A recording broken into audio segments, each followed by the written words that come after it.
जय बोलो देवादिदेव 1008 श्री भगवान महावीर स्वामी की, अहिंसा परमो धर्म की, परम पूज आचार्य गुरुवर श्री विद्यासागर जी महाराज की।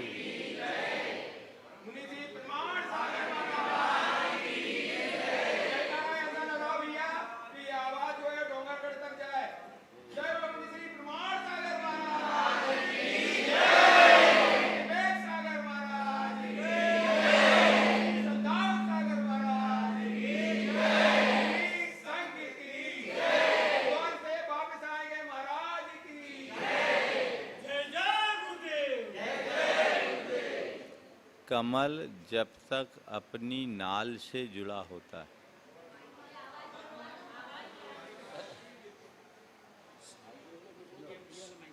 शांति शांति शांति आएगी बात। कमल जब तक अपनी नाल से जुड़ा होता है, सूरज की प्रचंड किरणों के मध्य भी खिला रहता है। नाल से संबंध विच्छेद होते ही वह एयर कंडीशन में भी मुरझा जाता है। संत कहते हैं, अपने जीवन कमल को खिला रखना चाहते हो तो धर्म की नाल से जुड़े रहो। जब तक धर्म से जुड़ाव है, जीवन सुरक्षित है, और धर्म से संबंध हटते ही हमारा संपूर्ण जीवन अस्त व्यस्त हो जाता है। अब आप कहोगे कि महाराज, धर्म से हमारा जीवन सुरक्षित कैसे? हमारा जीवन तो रुपये पैसे से चलता है, हमारा जीवन तो हमारे शरीर के स्वास्थ्य से चलता है, हमारा जीवन तो हमारे रुतबे और यश प्रतिष्ठा से चलता है, हमारे जीवन में दौलत, सेहत और शोहरत, इनकी उपयोगिता दिखती है और सारा जीवन इन्हीं से चलता है। और आप कह रहे हैं कि धर्म से जीवन सुरक्षित होता है। बात कहीं समझ में नहीं आ रही है ना? लगता है ऐसा। पर बंधुओं, अगर गहराई से विचार करोगे तो आपको ये पता लगेगा कि दौलत हमारे जीवन को सुविधा देती है, सेहत हमारे जीवन को संभालती है, और शोहरत हमारे जीवन को एक प्रकार की प्रतिष्ठा प्रदान करती है। लेकिन धर्म जीवन में स्थिरता प्रदान करता है। तुम्हारे जीवन में कितनी भी सुविधा हो, तुम्हारे जीवन में कितनी भी सुरक्षा हो, तुम्हारे जीवन में कितनी भी प्रतिष्ठा हो, यदि अस्थिरता हो तो उसका कोई अर्थ है? बोलो। एक आदमी के पास अपार पैसा हो लेकिन उसका आचार विचार विकृत हो, तो आप उसके विषय में क्या कहोगे? जिसका बोल चाल ढंग का नहीं, जिसका व्यवहार ढंग का नहीं, जिसका स्वभाव अच्छा नहीं, जिसका बर्ताव अच्छा नहीं, क्या ऐसे व्यक्ति को कोई पसंद करेगा? पैसा है, सुंदर रूप है, और उस पैसे के कारण लोक में थोड़ी धाक भी है, लेकिन क्या उसके जीवन में प्रसन्नता है? उसको कोई पसंद करेगा? उसमें कोई स्थिरता है? ये स्थिरता कैसे आएगी? जब वह अपने प्रवृत्तियों में संयम लाए, अपनी भावनाओं में नियंत्रण लाए, अपने स्वभाव में बदलाव लाए और अपने बर्ताव को मधुर बनाए, तब न होगा? हाँ? ये पाठ कौन सिखाएगा? ये पाठ कौन पढ़ाएगा? धर्म हमें यही सीख देता है, और इसी सीख के बदौलत हम अपने जीवन में स्थिरता ला सकते हैं। बस ये चीजें दुनिया में कहीं नहीं मिलेगी। यह केवल और केवल धर्म के दरबार में उपलब्ध हो सकती। तो अपने जीवन में धर्म की इस उपयोगिता को समझते हुए धर्म धारण करने का मनोभाव बना के रखना चाहिए।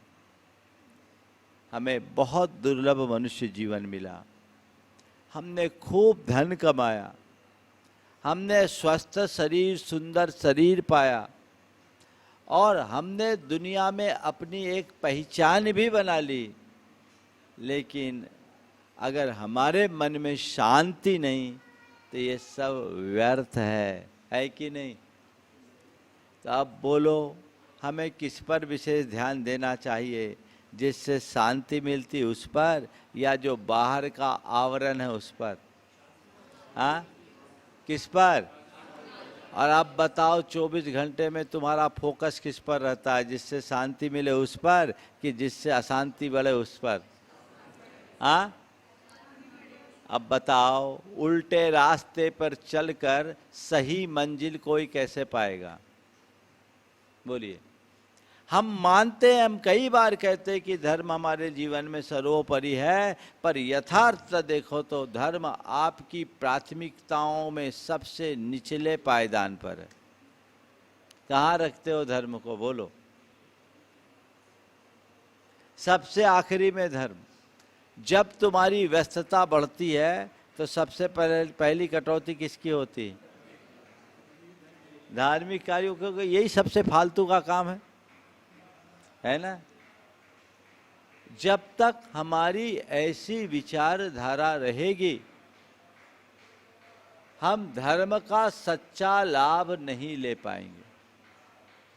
आवश्यकता है अपने विचारधारा को स्थिर बनाने की और धर्म के प्रति सच्ची श्रद्धा का भाव जगाने की। ये मेरी प्राथमिकता में सबसे ऊपर हो। और प्राथमिकता में भी जब हम धर्म की बात करते हैं तो प्राय हम धार्मिक क्रिया अनुष्ठानों को ही धर्म मानने का भ्रम पाल लेते हैं। हमें धर्म करना है, घंटा भर पूजा अभिषेक कर लिए, थोड़ा स्वाध्याय कर लिए, गुरुओं का सानिध्य पा लिया, प्रवचन सुन लिया, कोई व्रत उपवास कर लिया, थोड़ा बहुत दान कर लिया, हो गया धर्म। ये धर्म की क्रिया है, इतना ही धर्म नहीं है। धर्म के मूलभूत प्रयोजन को आत्मसात करने की चेष्टा करनी चाहिए। अपने भाव और बर्ताव में बदलाव लाना हमारे धर्म का मूल ध्येय है। चेतना का निर्मलीकरण करना हमारे धर्म का ध्येय। तो जो हम पूजा पाठ धार्मिक क्रियाएं करते हैं वह धर्म नहीं, धार्मिक भावनाओं को उद्दीप्त करने का साधन है।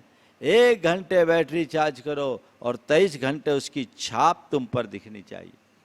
आप विचार करो, एक अगरबत्ती कहीं जलाते हैं, अगरबत्ती बुझ जाने के बाद भी घंटे भर तक सुगंध होती कि नहीं होती? एक जड़ अगरबत्ती कहीं जलाई, घंटे भर जलने वाली अगरबत्ती बुझ जाने के बाद भी 1 घंटा उसकी सुगंध रहती है। तुम घंटे भर भगवान की पूजा करते हो, मंदिर से निकलने के बाद उसकी सुगंध होती क्या? बोलो। मतलब अगरबत्ती से भी गए बीते हो गए कि नहीं? बोलो, बुरा लग जाएगा हमारी बात का। लेकिन हम कहाँ हैं? कहाँ हैं? कहीं न कहीं हमारी कमजोरी है। इस आत्ममुग्धता से बाहर आना होगा। केंद्र बिंदु आत्मा को बनाइए और आत्मा को केंद्र में रख कर के जब धर्म धारण करोगे तो जीवन का रूप निखर उठेगा। हम मूल को भूल जाते हैं, इसलिए प्रायः उलझे रहते हैं। मूल को आत्मसात करके चले, उसमें किसी प्रकार की भूल या कमी ना होने दें, तो अपने जीवन में कुछ हम बेहतरी पा सकेंगे। तो मेरी सर्वोच्च प्राथमिकता धर्म की होनी चाहिए। हमारे देश में लोग टोपी पहनते हैं। टोपी कहाँ पहनी जाती है? सिर पर। और पैरों में क्या पहनते हैं? जूतियाँ। दोनों की उपयोगिता है। आजकल तो टोपी गोल हो गई, जूतियां हैं, जूती पैरों में, टोपी सिर पर। और टोपी को कभी भी रखा जाता है तो कहाँ रखा जाता है? खूंटी में टांग कर। और जूती यदि सोने की भी हो तो कहाँ रखी जाती? देहरी के बाहर। क्या? जूतियों को देहरी के बाहर, और टोपी मैली कुचैली हो तो भी खूंटी के ऊपर टांगी जाती है। बस मैं इतना ही कहूँगा, धन और बाहरी साधन को पैरों की जूती मानो और धर्म को सिर की टोपी बना करके चलो, जीवन लक्ष्य। ये अंतर की समझ जब उसकी बात आएगी तो उससे आगे मेरे पास कुछ नहीं, वही सर्वस्व। ऐसी सोच विकसित कीजिए। लेकिन मनुष्य के मन में पलने वाली आसक्ति उसे पीछे धकेल देती। उस समय उसकी अंतरात्मा नहीं दिखती, उसको उसका परिवार दिखता है, उसकी प्रतिष्ठा दिखती, उसका शरीर दिखता, उसके बाहरी संबंध दिखते हैं, जो जड़ है, नश्वर है, विनाशिक है, मात्र एक संयोग है। देखो, एक पल में खेल खत्म हो जाता है। आप लोगों ने परसों की घटना तो सुनी, सबको हिला दी पर तुम लोग नहीं हिले। सबको हिलाई पर कितना हिले? आंखें खोल देने वाली घटना है। ये किसी के साथ कभी भी हो सकता है, मेरी अगली सांस का विश्वास नहीं है, लेकिन फिर भी लगे हैं उसी धमा चौकड़ी में। अपनी चेतना को जगाइए, इस व्यामोह से बाहर आइए। अगर आत्मा को देखोगे तो बाकी सब चीजें गौण हो जाएगी, और बाहर की चीजों को देखोगे आत्मा ओझल हो जाएगी। अभी तो यही हो रहा है, बाकी सब चीजों में मुग्ध है, आत्मा कहाँ है इसका कोई पता नहीं, तो धर्म कहाँ से आएगा? एक दिन कहानी खत्म हो जाएगी, तुम जाओगे और राम नाम सत्य है लोग कहेंगे। बोलो, और ये कैसी विडंबना है, राम नाम सत्य ये लोग मुर्दे को सुनाते। जीते जी समझ जाओ तो जीवन अमर होगा, लेकिन जीते जी समझ नहीं पाते। अपनी प्राथमिकताएं हमें बदलनी है। धर्म को सर्वोच्च प्राथमिकता में रखिए और केवल क्रियाओं के धर्म को अपना ध्येय मत बनाइए। विचारों के धर्म को आत्मसात करने की चेष्टा कीजिए। धर्म कोई क्रिया नहीं, जीवन के रूपांतरण का प्रयोग है। प्रयोग धर्मी बनिए। कल से आज मैं बेहतर हूं, आज से आने वाले कल बेहतरी को पाऊंगा। मुझे पल पल अपने आप को बदलना है, जीवन को बेहतर बनाना है, क्योंकि यह अवसर केवल मनुष्य को प्राप्त है और किसी को नहीं। हमें दुर्लभ मनुष्य जीवन मिला, सब प्रकार की अनुकूलताएं मिली, हमारी धर्म के प्रति रुचि और श्रद्धा भी जगी, गुरुजनों का समागम भी मिला, उनका उपदेश श्रवण करने का सौभाग्य भी मिला। ये सब पाकर के भी यदि हम अपने आप को नहीं बदले, तब तो यही होगा कि पनघट तक आकर भी गागर रीति लौट रही। इससे बड़ा अभागा और कौन होगा? इसलिए जागिए, अपने भाग्य को जगाने की कोशिश कीजिए। अगर अंदर धर्म की समझ होगी, सब कुछ घट जाएगा। धर्म का सार क्या है? आप लोग मेरी भावना में दो पंक्तियां दोहराते हो। होकर सुख में मग्न न फूलूं, दुख में कभी न घबराऊं, इष्ट वियोग अनिष्ट योग में। ये धर्म का वास्तविक रूप है। मैं दुख में कभी घबराऊं नहीं और सुख में ज्यादा फूलूं नहीं। अपने मन की स्थिति क्या है? थोड़ी सी अनुकूलता आती है, तुम्हारी छाती फुला लेते हो। अभिमान में फूल जाते हो, तुम्हें लगता है कि दुनिया में तुमसे बड़ा कोई दूसरा है ही नहीं, है ना। लेकिन भैया ये संसार है, जो फूलता है वो हमेशा नहीं फूलता। बैलून को हवा भर के फुलाया जाता है, लेकिन थोड़े दिन बाद जब उसकी हवा निकलती है तो बैलून की शक्ल बिगड़ जाती है। बोलो, बिगड़ती कि नहीं बिगड़ती? हवा भरने के पहले के बैलून में और हवा निकले हुए बैलून में अंतर देखा आपने? तो भैया ध्यान रखना, ये फूले हुए बैलून हो, कब हवा निकल जाए पता नहीं, और हवा निकलते ही शकल बिगड़ जाएगी। अच्छों की ये हालत हुई है, इसलिए शकल बिगड़ने के पहले अकल जगा लो। शकल बिगड़ने के पहले अकल जगा लो, सही रास्ते को अंगीकार कर लो। ये सब नश्वर है, कर्मजन से योग है, मेरा अपना स्वभाव नहीं है। ये समझ हमें केवल और केवल धर्म देता है, और जिसके हृदय में ऐसी समझ होती है वो कभी विचलित नहीं होता, वो कभी विचलित नहीं होता, स्थिरता रखता है। वो बड़ी सी बड़ी विपदा को भी सहज भाव से झेलने में समर्थ हो जाता। एक बात ध्यान रखना, हम लोगों को ये सीख दी जाती है, धर्म करोगे तो तुम पर कोई संकट नहीं आएगा, तुम्हें कोई कष्ट नहीं आएगा, और इसी अवधारणा के साथ लोग लालच में और डर से धर्म करते हैं, और जब कभी उनका मन के विरुद्ध होता है तो उनकी धर्म से श्रद्धा ही चले जाती। बचपन से ये सीख दी जाती है, जो गलत शिक्षा है। रिजल्ट खुलना, बेटा मंदिर जा, रिजल्ट अच्छा आएगा। और रिजल्ट तो हमारा बन चुका, डिक्लेयर अभी होना है, लेकिन भेजा जाता है मंदिर, और रिजल्ट अच्छा आ गया तो भगवान ने हमारा रिजल्ट अच्छा कर दिया, और अगर बुरा आया तो भगवान से शिकायत, आपने हमारी सुनी नहीं। नहीं, ये अच्छी बात नहीं। धर्म कितना भी बड़ा धर्मी हो, उसके जीवन में भी कष्ट आते हैं, संकट आते हैं, विपदाएं आती है। बल्कि जितनी विपदा एक धर्मी पर आती है उतनी किसी साधारण व्यक्ति पर नहीं आती। एक धर्मी पर जितनी विपदा आती है उतनी विपदा किसी साधारण व्यक्ति पर नहीं आती।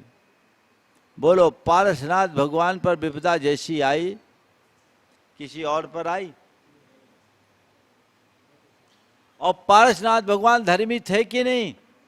बोलो, 10 भाव का रिकॉर्ड निकाल के देखो, कहीं कोई खराब था? आप लोग कहते हैं हमने जीवन में किसी का बुरा नहीं किया, फिर हमारे साथ बुरा क्यों हुआ? तो पारसनाथ भगवान से तो पूछो, उनने तो 10 भाव में बुरा नहीं किया, फिर भी बुरा हुआ। हमारी आपकी नज़र में बुरा हुआ, पर कमठ ने तो पारसनाथ भगवान का भला किया कि उनको जल्दी केवल ज्ञान हो गया। बोलो, ये उपसर्ग नहीं होता तो हो सकता है 2 4 6 महीना, 2 4 10 बरस और लगते, है ना। तो अगर हम इसे सकारात्मक नज़रिए से देखें तो कमठ का आभार हम लोगों को प्रकट करना चाहिए कि पारसनाथ भगवान को केवल ज्ञान हो गया, निमित्त बना। इसी प्रकार जीवन में दुख आए, संकट आए, धर्म को याद करो और पारसनाथ भगवान के आदर्श को अपने सामने रखो। ठीक है, कर्म का उदय है, आया है, टल जाएगा, कितनी भी बड़ी हलचल हो, मेरी आत्मा का एक प्रदेश भी इधर से उधर होने वाला नहीं है, मेरा बाल बांका भी नहीं होगा। ये श्रद्धा और समझ यदि अंदर हो जाए तो कोई तुम्हें विचलित कर पाएगा नहीं। तो मैं कहता हूं, धर्म हमारे संकटों को टालता नहीं, धर्म हमारे संकटों को टालता नहीं, धर्म हमें संकटों में संभालता है। कौन संभालेगा तुम्हें? धर्म। एक युवक जिसके पिताजी अल्प उम्र में चले गए, माँ बहुत धार्मिक थी, तत्वज्ञ थी, अपने पति की 45 वर्ष की उम्र में खोने की विपदा को उसने सहज भाव से सह लिया, तत्व ज्ञान के बल पर।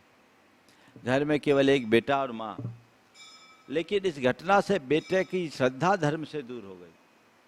उसकी माँ ने मुझसे एक दिन कहा कि महाराज, इनके जाने का तो कष्ट मैंने सह लिया, लेकिन मेरा बेटा इस निमित्त से धर्मविमुख हो गया, मुझे लगता उसका भाव न बिगड़ जाए, महाराज आप ही उसे संभाल सकते हैं, आप कुछ कीजिए।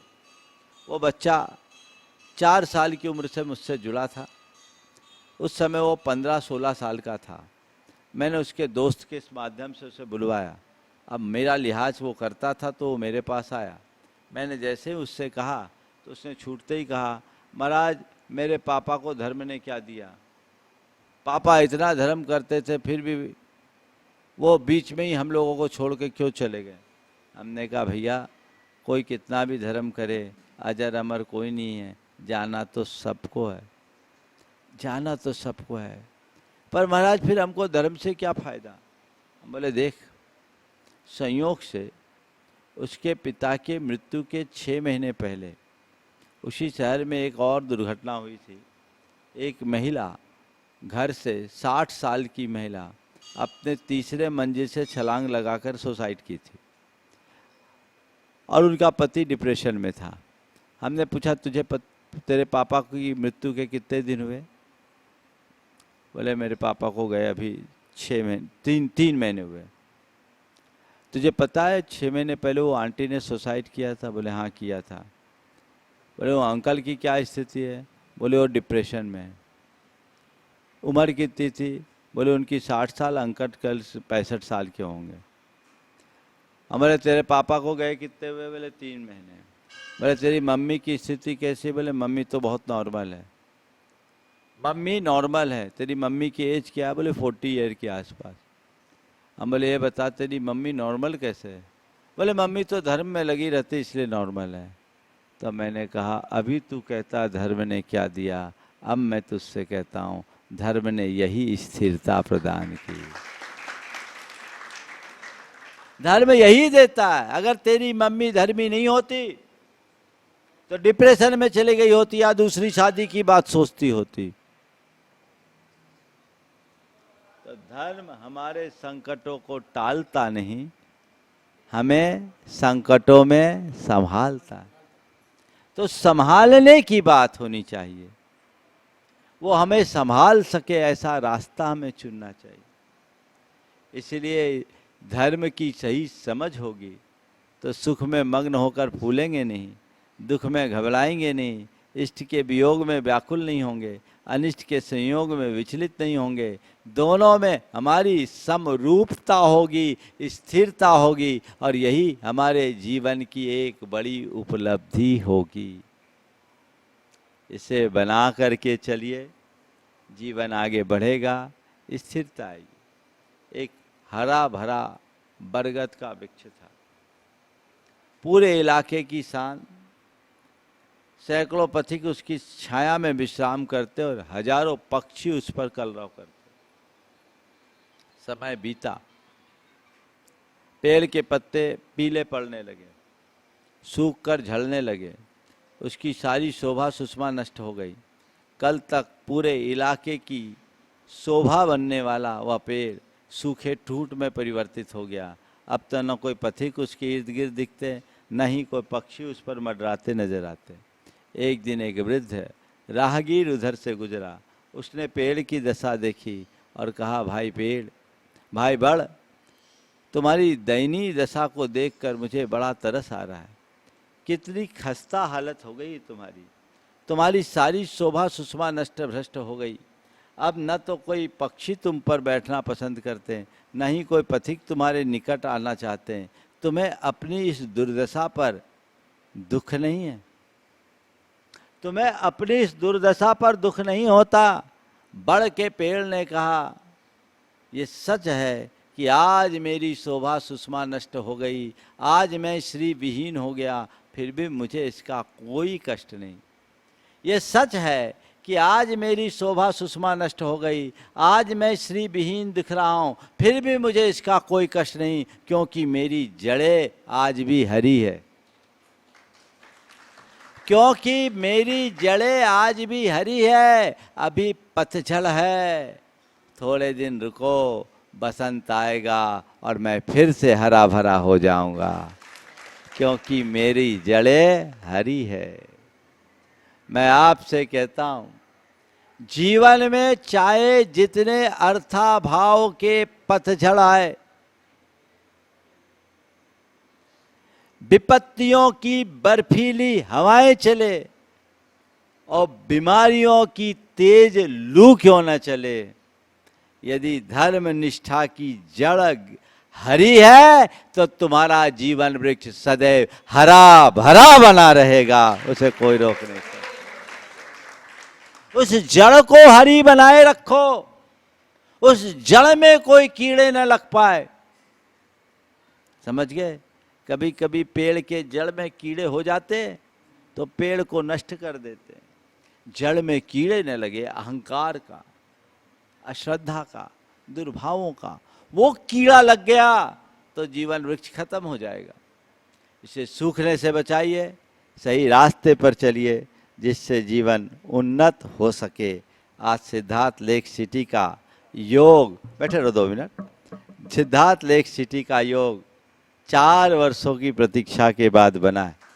पिछली बार ये लोग बहुत आग्रह कर रहे थे, पर यहाँ शायद दर्शन तो किया था, दर्शन भी नहीं कर पाए थे, साइड से निकलना हो गया था। और तब से ये लोग लगे, खासकर महावीर तो हमेशा, तो इस बार मेरे मन में वो बात बैठी थी कि भोपाल जा रहा हूँ तो सिद्धार्थ लेक सिटी छूटना नहीं चाहिए। और उसी कारण से हम अपनी गाड़ी को दूसरे डायरेक्शन में घुमा करके यहाँ तक लाए हैं। पता है, हमें जाना तो हबीबगंज था, सीधे 5-6 किलोमीटर था, लेकिन सिद्धार्थ लेक सिटी के साथ फिर मिनाल भी लग गए। लगे तो सब है, हिंसा वाले भी, अहिंसा विहार वाले, अयोध्या वाले भी, सब कोई, लेकिन पूरा भोपाल ही लगा है। लेकिन अभी पिछली बार हो गया था, इस बार भैया अभी बीच में नहीं क्यों खड़े हुए होंगे? बैठो बैठो, अभी सब बैठो। तो मेरे मन में था तो हमने इस बार स्पेशली सिद्धार्थ लेक सिटी और मिनाल के लिए समय निकाला, घूम के आए। आप लोग लेकिन हो बहुत मतलबी, आप लोगों पर कृपा कितनी भी करो, धन्यवाद देना सीखे नहीं, शिकायत ही होती है। महाराज आए, ये लोग कह रहे शंका समाधान नहीं मिल रहा है, और मिनाल वाले कह रहे महाराज हमको केवल शंका समाधान मिल रहा, आहार नहीं मिल रहा। आगे ये कम है क्या? बोलो। ये कोई नहीं बोलेगा कि महाराज हमारे पीछे आप 14 किलोमीटर एक्स्ट्रा चल रहे हैं। इसका धन्यवाद देना तो तुम लोग सीखे नहीं, आदत ही शिकायतों की है। इन शिकायतों को मिटाइए, सही रास्ते पर चलिए। यहाँ आए, भगवान मुनि सुब्रतनाथ के दर्शन करके मन बहुत प्रसन्न हो गया। आप लोग अपनी भावना को ऐसे ही बनाए रखिए। छोटी सी समाज है पर बड़ी समर्पित और उत्साही समाज है। मैं भावना भाता हूँ, आपका उत्साह ऐसे ही वृद्धिंगत होता रहे, धर्म के प्रति आपका लगाव और जुड़ाव भी बना रहे। आज महावीर भाई तो पहले से जुड़े थे, इन्होंने कुछ और परिवारों को अपने साथ जोड़ा है। मैं उन सभी को आशीर्वाद देता हूँ। मन तो उन लोगों का पहले से ही बना हुआ था, शायद मुहूर्त की प्रतीक्षा थी, आज उन सब का मुहूर्त आ गया। अच्छी भावना है, इस भाव को साकार कीजिए। और आप लोगों की जो योजनाएं हैं, मैं भगवान से प्रार्थना करता हूँ कि आपकी वो भावना जल्दी पूरी हो और आप अपनी योजनाओं को साकार रूप दे सके। मैं देख रहा हूँ उज्जैन के लोग भी आज यहाँ पर उपस्थित हुए हैं, वे भी अपनी भावनाएं लेकर आए हैं। निवेदन तो सबको करना ही चाहिए, वे आए संक्षेप में अपना निवेदन रखते हुए बात को विराम दे। बोलिए, आज हम लोग यहाँ हैं, शाम को सिद्धार्थ लेक एक बार सुनो, अभी बोलो, बैठो, बीच में मत बोलो। शाम को मिनाल रेजिडेंसी में हम लोगों का प्रवास होगा, शंका समाधान वहीं होगा। अभी डॉक्टर राजेश ने जन्मदिन की बात की, मेरा असली जन्मदिन तो मुनि दीक्षा का दिन है, लेकिन आप लोग ने जो प्रस्ताव रखा है वो सराहनीय है। पूरे विश्व में 15 लाख करोड़ पेड़ों की ज़रूरत है। अगर आप लोगों ने, मैं विदिशा वालों की इस पहल का बहुत बहुत अनुमोदन करता हूँ कि उनने वृक्षारोपण का 57 वर्ष पूर्ण होने के निमित्त से 5700 पेड़ों को विदिशा जिले में रखा है। तो मैं तो कहता हूँ पूरे देश के लोग, पूरे प्रदेश के लोग मिलकर के इसे 57,000 और उससे आगे भी बढ़ा सकते हैं। लोगों को इस वर्ष पूरे वृक्षारोपण के रूप में करना चाहिए ताकि पर्यावरण को हम संतुलित कर सकें, आगे बढ़े। जितने लोग चाहते हैं कि हम महाराज श्री की कृपा पाए, वो प्रकृति और पर्यावरण की सुरक्षा में लगे, संकल्पित हो, अपने अपने स्तर पर अधिक से अधिक पेड़ लगाए ताकि प्रकृति संरक्षित हो। बोलिए अहिंसा परमो धर्म की।